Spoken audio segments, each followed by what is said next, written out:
देश की आज़ादी के 1 साल पूरे होने थे। तारीख थी 11 जून साल 1948। गोपालगंज के फुलवरिया के दूध बेचने वाले कुंदन राय के घर में सोहर बधाइयां गाई जा रही थी। कुंदन राय और मारचिया देवी ने 5वें बेटे को जन्म दिया था। मां ने अपने नन्हे गोपाल का नाम रखा लालू। समय के साथ गोद में खेलने वाला लालू अब धीरे धीरे बड़ा होने लगा है। दिन ढलते ही मां मरीचिया देवी के साथ घर घर जाकर दूध बांटना लालू की दिनचर्या बन गया है। लेकिन परिवार वाले जानते हैं कि सिर्फ दूध बेचने से घर का गुजारा नहीं होने वाला है।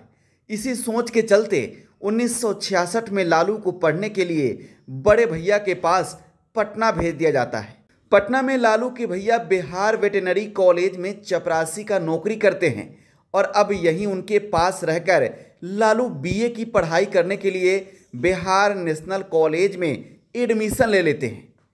कॉलेज में रहकर लालू की दिलचस्पी छात्र राजनीति में बढ़ने लगती है।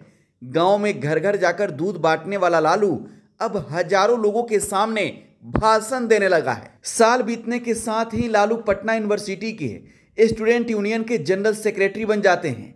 इस दौरान घर वाले को लगा कि लड़का बड़ा हो गया है तो क्यों ना उसके हाथ पीले करवा दिया जाए। एक दिन कहानी के हीरो यानी कि लालू के घर कुछ लोग उनके रिश्ते की बात करने पहुंचते हैं। ऐसे में यहां आमतौर पर लोग सज धज कर ससुराल वालों के सामने आना पसंद करते हैं। वहां लालू एक साधारण धोती और बनियान में उन लोगों के सामने जाकर खड़े हो जाते हैं। लड़की के पिता को लालू का वह साधारण रूप बेहद पसंद आता है। वह पहली नजर में ही इस रिश्ते के लिए राजी हो जाते हैं। अब घर वाले तो मान गए थे, लेकिन हमारे हीरो को कैसे पता चले कि जो लड़की चुनी गई है वह उनके लिए सक्षम भी है या नहीं। इसी बात का पता लगाने लालू अपने करीबी दोस्त को चुपके से लड़की के गांव भेज देते हैं। कुछ दिन गांव में बिताने के बाद लालू का दोस्त उनके पास वापस आता है और बताता है कि लड़की का नाम है राबड़ी और वह उनके लिए एकदम परफेक्ट है। लेकिन हर कहानी की तरह इस कहानी में भी कुछ मुश्किलें आना भी बाकी थी।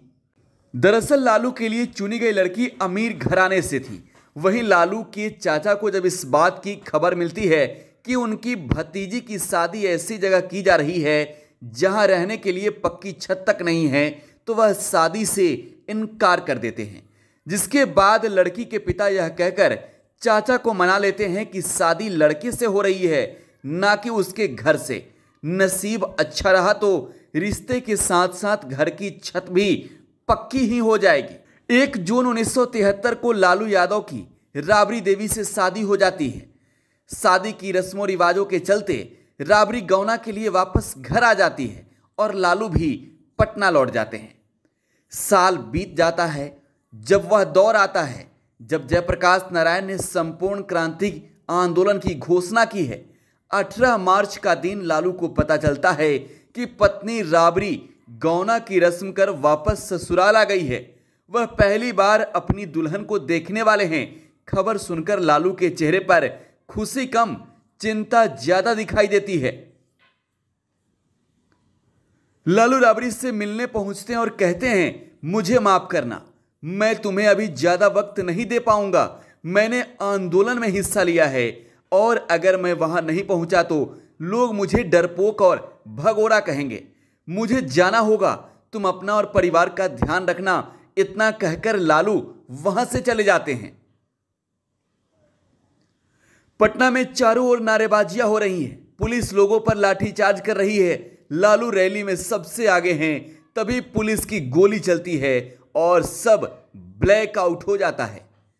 कुछ समय बाद लालू के घर खबर पहुंचती है कि लालू रैली के दौरान पुलिस की गोली द्वारा मारे गए।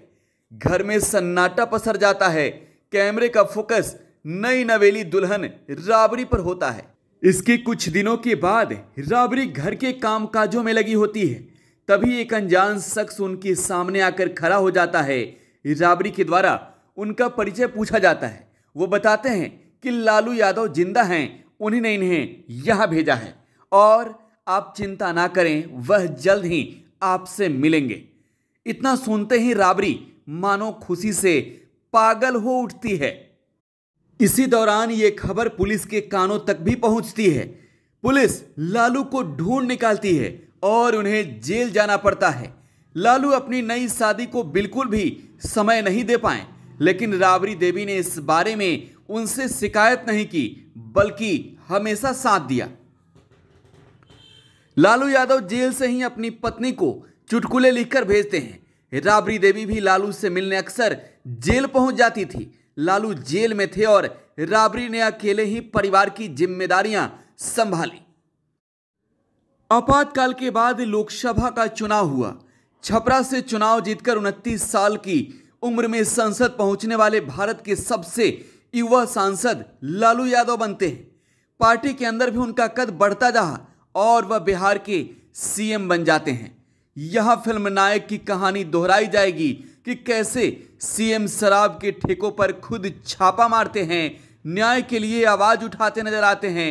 अखबारों में आए दिन सीएम की पत्नी की घर में पोछा लगाते हुए, आम जनता की तरह अन्य कामकाज करते हुए फोटो छपने लगती है। लालू लोगों के हीरो बन जाते हैं। सब कुछ अच्छा ही चल रहा था कि अचानक 1996 की जनवरी में पश्चिमी सिंहभूम में एनिमल हस्बेंड्री विभाग के दफ्तर पर एक रेड पड़ती है, जिसके दस्तावेज सार्वजनिक हो जाते हैं। पता चलता है कि भूसे के बदले बिहार सरकार के खजाने से अनाप शनाप बिल पास करवाए जा रहे हैं, जिसे चारा घोटाले का नाम दिया जाता है। इसके इल्जाम में सीबीआई लालू को गिरफ्तार कर लेती है। मजबूरी में जुलाई 1997 में लालू को सीएम पद से इस्तीफा देना पड़ता है। लालू पहली बार आरोपी के रूप में जेल जा रहे होते हैं और सभी के मन में सवाल होता है कि अब अगला सीएम कौन बनेगा, लालू किसे यह जिम्मेदारी सौंपेंगे, जिसके जवाब में लालू सबको चौंकाते हुए सीएम की गद्दी पत्नी राबड़ी देवी को सौंप देते हैं। राबड़ी देवी को इससे पहले कभी सार्वजनिक जीवन में नहीं देखा जाता है। साल 2022 कुछ महीनों पहले ही लालू यादव जेल से रिहा हो चुके हैं और आज वह अपना 75वां बर्थडे मना रहे हैं। आज की परिस्थितियां काफी कुछ बदल गई है, काफी कुछ बदल भी गया है। परिस्थितियां अलग है, लेकिन पिक्चर अभी बाकी है। ब्यूरो रिपोर्ट, टुडे बिहार में।